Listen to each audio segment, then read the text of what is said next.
A decade of reviewing trail cam footage couldn't prepare me for the new 2026 recordings of Bigfoot. The cameras caught it clearer than ever, and what the Sasquatch does across that footage is so unbelievable, I'm still questioning my own eyes. But just when I thought I understood what Bigfoot was doing, I realized I had been completely wrong. There is a gully on my map, flagged in red ink, 40 yards off a creek bed, in a valley I have spent 2 winters wiring with trail cameras. Between March and April of this year, every single large animal Bigfoot killed on this mountain ended up dragged to that exact same spot, not eaten there, not left where it fell, carried, sometimes for 60 yards through mud, and set down inside a boundary no wider than a backyard. I didn't understand why until the very last night of this footage, and when I finally did, it changed the meaning of every single clip that came before it. I'm going to walk you through this in the order I found it, because the order is the whole point. Watch the pattern build across 5 weeks. Watch how many times I explain it away. The first camera sits 40 yards from that same creek bed, bolted to a Douglas fir at 8 feet off the ground, so nothing short could knock it loose. For 11 seconds, nothing moves except rain beating on the lens and ferns twitching in a light wind. Then the ground shakes hard enough that the camera itself jumps on its mount, and I know before anything even enters the frame that Bigfoot is close. It steps out of the tree line, and I stop breathing for a second. It is not a bear. Bears do not stand this tall, and their arms do not hang this long past the knee. Bigfoot is covered head to foot in dark matted fur, soaked black in patches from the rain. Huffing in short, heavy bursts I can hear clearly through the camera's cheap microphone. In its right hand, gripped by one hind leg, it drags a feral hog I'd guess at 300 pounds, hauling the animal through the mud like it weighs nothing at all. Bigfoot stops mid-stride, turns its head, and looks dead into the lens. Its eyes catch the gray morning light and throw it back in a flat silver shine, the same reflective flash you get off an owl at night. I sit frozen, watching my own screen. Then it swings the hog in a short arc and slams it against a boulder. The crunch that comes through the speaker turns my stomach even now, on the 4th time I've watched this clip. It does not eat the carcass. What it does instead is the detail I almost didn't write down that first night because it seemed like nothing. It picks the body back up, turns, and drags it out of frame in a straight, unhurried line. Not toward deeper timber, not back the way it came, but downstream. I didn't think anything of it. I do now. A second camera, bolted 80 yards further along the same creek, picked Bigfoot up again 11 minutes later, moving fast along the water's edge, and this time, it isn't alone. 2 more hogs break from the brush ahead of it, smaller, maybe 150 pounds each, and scatter in opposite directions. The second Bigfoot clears the tree line. It commits to the one breaking left, closes the gap in 4 strides that eat up almost 30 feet of muddy bank, and drives a forearm down across the animal's spine, hard enough that I hear the crack through the microphone a full second before the hog stops moving. The second hog is already gone into the willow scrub, and Bigfoot lets it go without a second glance, tracking the escape for only a moment before deciding the chase isn't worth the ground it would cost.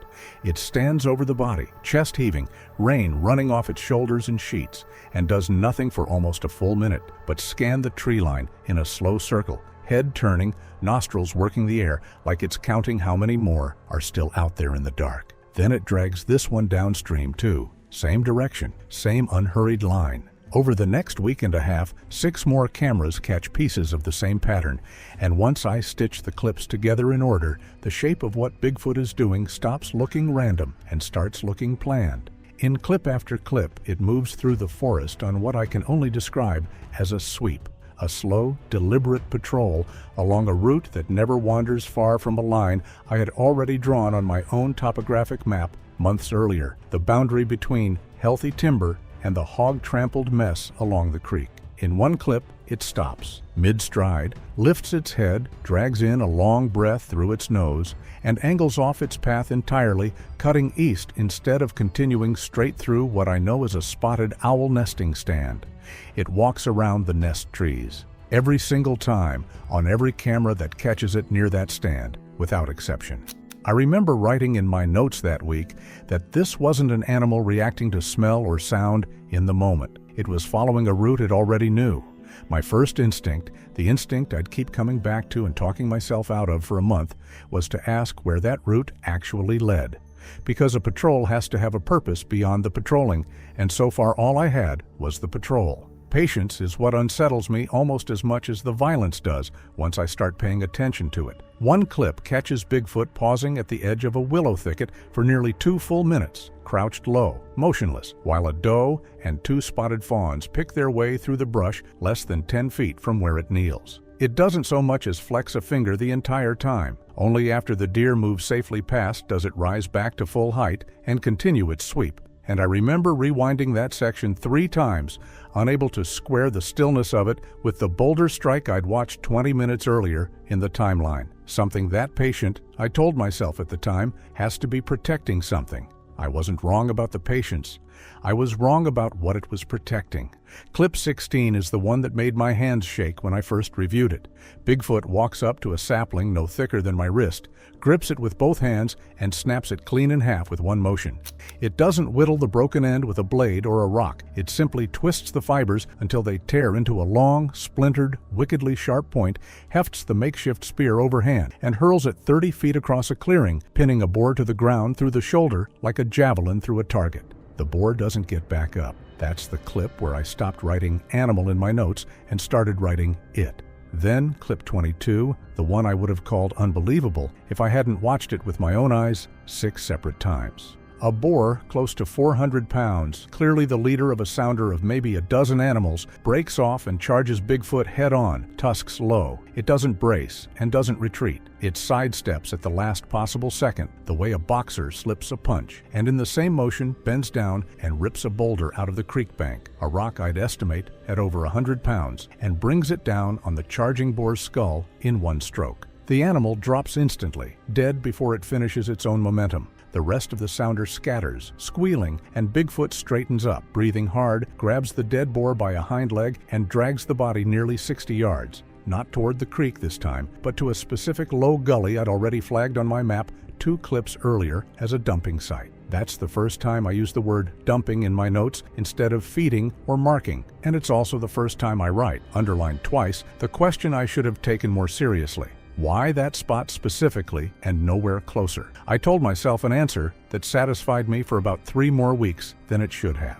Bigfoot is not eating these animals. It is not keeping trophies, not marking territory with the carcasses in any way I recognized from predator behavior I'd studied. It is disposing of them, I decided, methodically, the way a groundskeeper clears storm debris off a trail.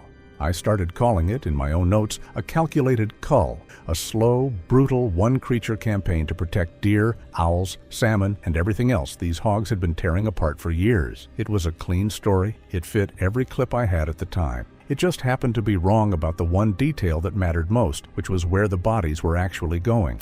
Clip 25, shot 2 days after the boulder kill, shows Bigfoot working a different stretch of the creek, and the violence here is faster, almost casual by comparison. A pair of young boars, maybe 70 pounds apiece, come tearing out of a blackberry thicket straight at Bigfoot's legs, moving in tandem the way littermates do when they panic together. It doesn't sidestep this time. It drops one open hand onto the skull of the nearer animal mid-stride, pinning it flat to the ground without breaking pace, and in the same motion pivots and catches the second boar under the jaw with a rising knee that lifts the animal clean off its front legs. Both hogs go down within 2 seconds of each other, and Bigfoot barely breaks stride, crossing the clearing, dragging one carcass in each hand toward the same gully, mud kicking up behind its heels with every step. There is no wasted motion anywhere in the clip, nothing that looks like anger. It looks, I wrote at the time, like maintenance. I still think that word was accurate. I just had the wrong idea about what was being maintained. The next footage on my desk didn't come from any of my cameras. It came from Hank on a battered handheld camcorder dropped off at my trailer on March 25th with the tape still warm from his truck dashboard. The footage is shaky, jerking hard with every step he takes across his own property, his breathing on the audio track ragged with anger before he even says a word. He walks the camera past a torn-up fence line, past a stretch of pasture churned into black mud, and I brace myself for more hog damage. Instead, he swings the lens down into a ravine, and there they are. 6 massive hog carcasses stacked in a heap that looks less like a kill site and more like a warning left out in the open for anyone who might come looking. Bigfoot did this. There's no other explanation on this stretch of land, and there's no other explanation for the location either once I check it against my own map that night.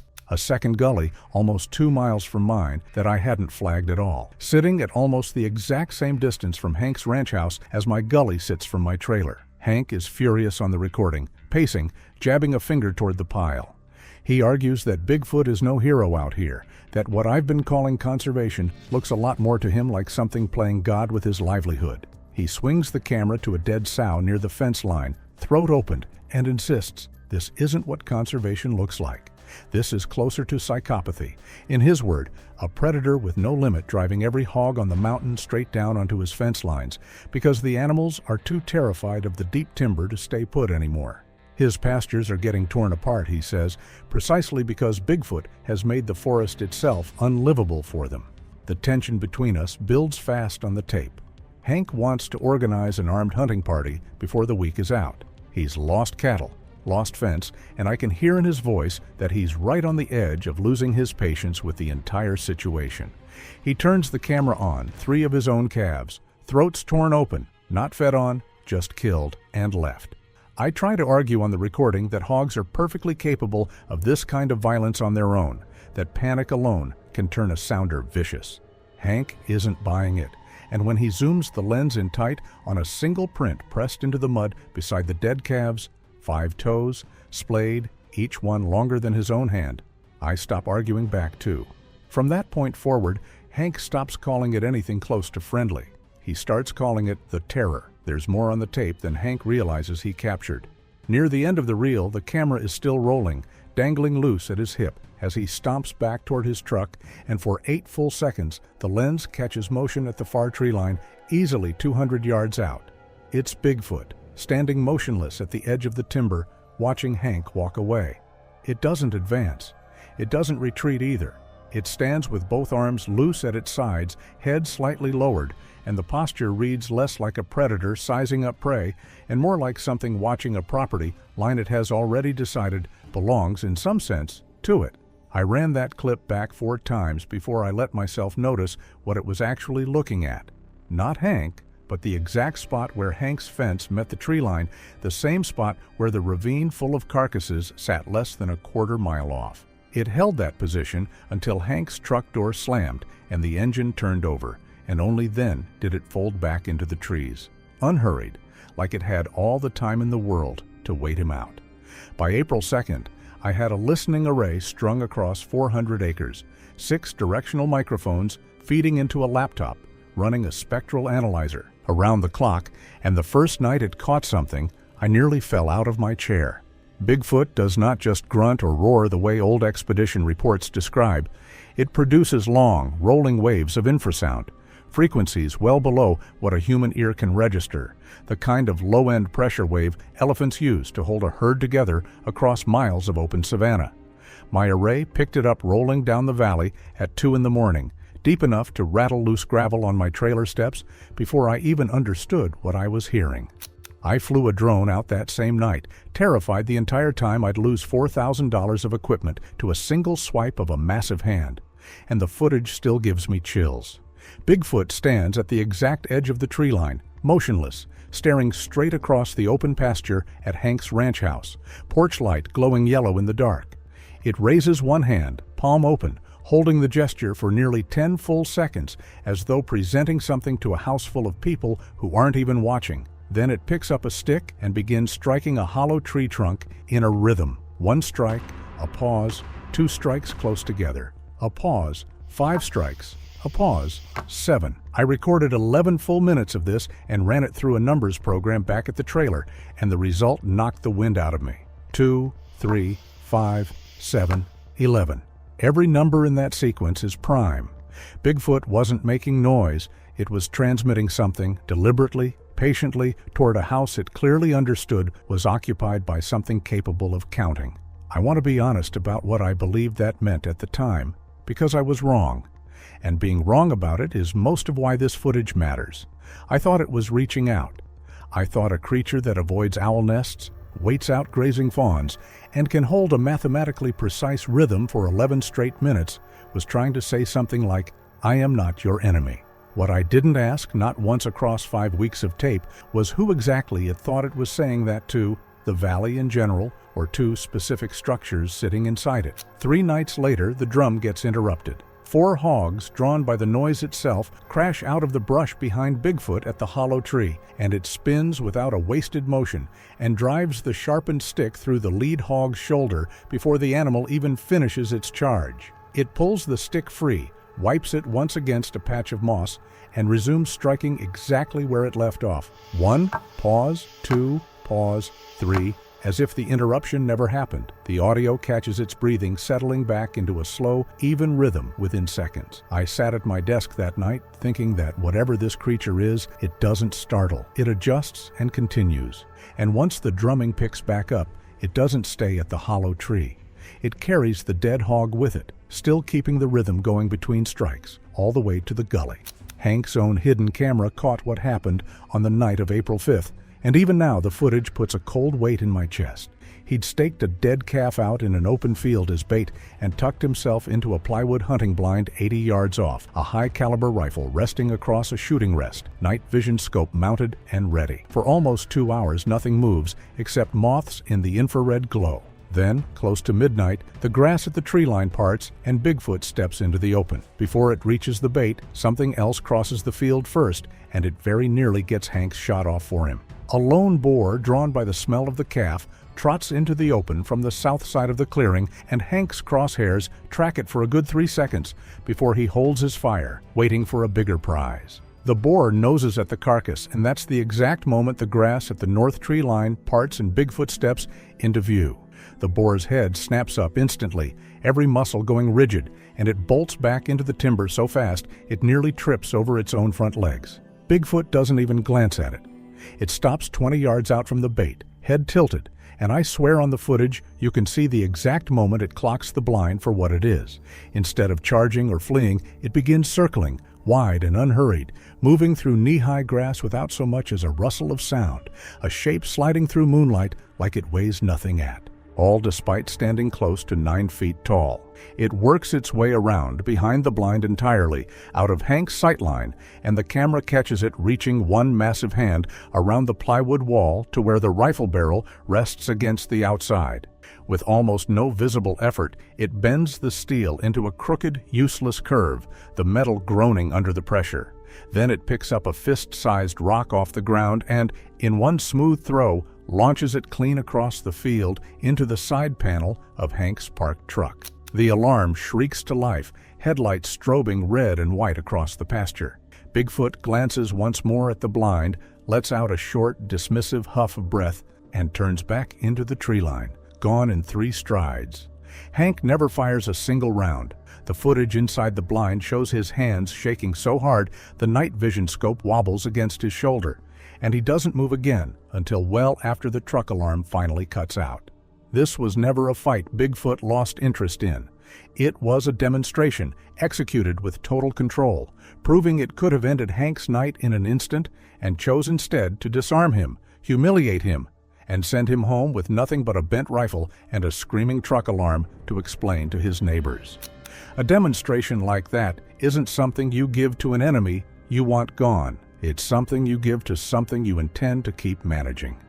4 days later, on April 8th, my main trailhead camera caught something that unsettled me worse than any kill footage so far.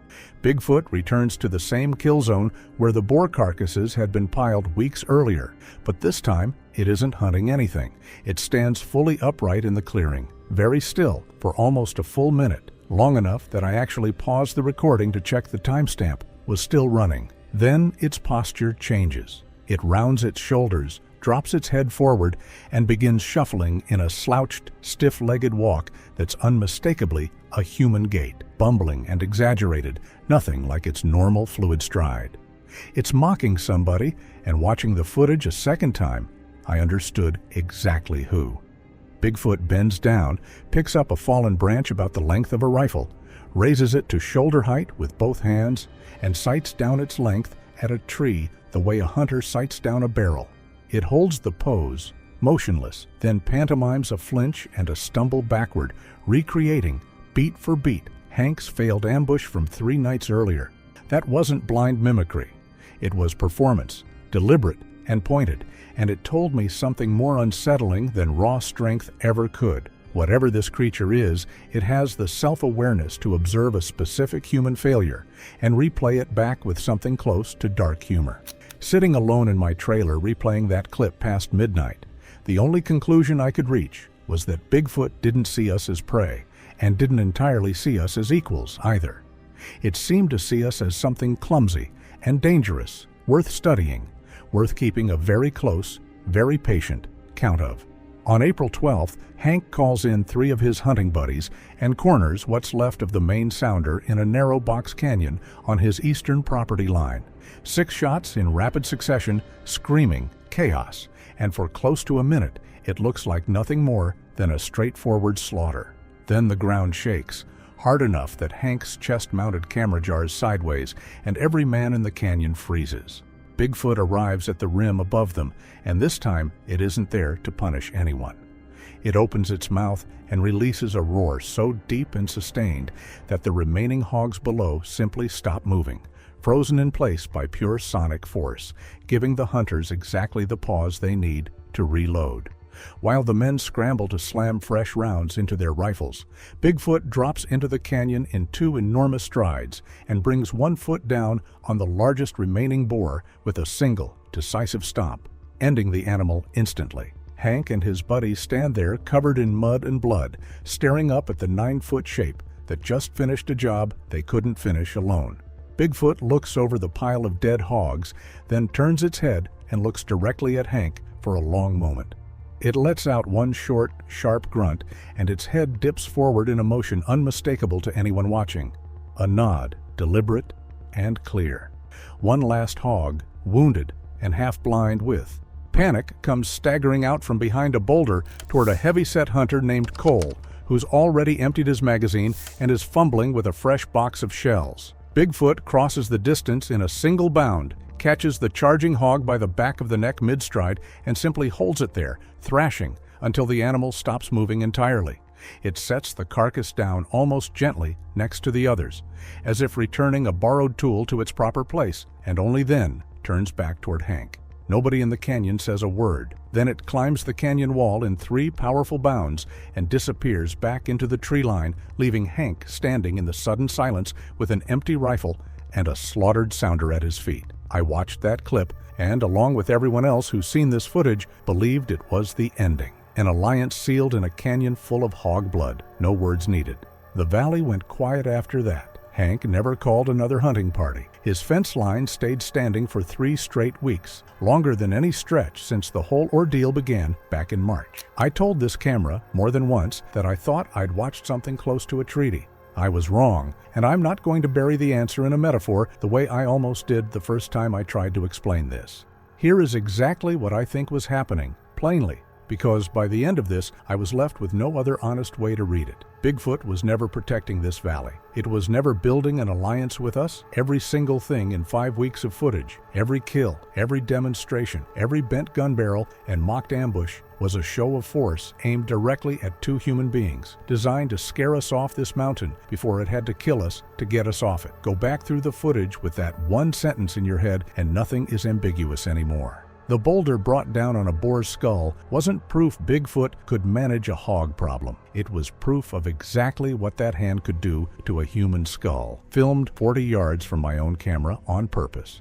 The sapling twisted into a spear and thrown 30 feet through a target wasn't a hunting technique. It was range and accuracy, demonstrated in the open, the kind of thing you show someone so they understand how far safe distance actually isn't. When it bent Hank's rifle barrel barehanded and put a rock through his truck door instead of putting its hand through his chest, that wasn't mercy. That was Bigfoot, proving it had a choice and making sure Hank watched it choose, this time. When it mimicked his failed ambush afterward, stiff-legged and mocking, that wasn't dark humor for its own sake. It was Bigfoot telling him, in the only language it had, that it had watched him try to kill it and wanted him to know exactly how small the attempt had been. Every one of those moments escalated. A boulder through a boar's skull, a rifle bent like tin, a carcass finally laid across Hank's own front porch steps, blocking his door, close enough that he had to step over it to leave his own house. A fresh 5-toed print in the mud pointed straight at the doorway. Each one is closer to us than the one before it. Each one less about the hogs and more directly, unmistakably, about him and about me. That is not the pattern of an animal defending a habitat. That is the pattern of something that has already decided we don't belong here, running out patience one warning at a time, each warning bigger than the last because the smaller ones weren't working. The drumming wasn't a greeting either, and I was slow to admit that to myself because I wanted the friendlier explanation to be true. 2, 3, 5, 7, 11. I called it a mathematical hello back in April, but you don't count on something you're trying to befriend. You count up at something you're putting on notice, the way you'd count down a fuse, loud enough and precise enough that there's no question later about whether a warning was given. It wasn't reaching out to us. It was letting us hear, night after night, exactly how deliberate and unhurried this was going to be if we didn't take the hint. The carcass on Hank's porch was the last warning either of us got, and it was the clearest one. Not an offering, not a boundary marker.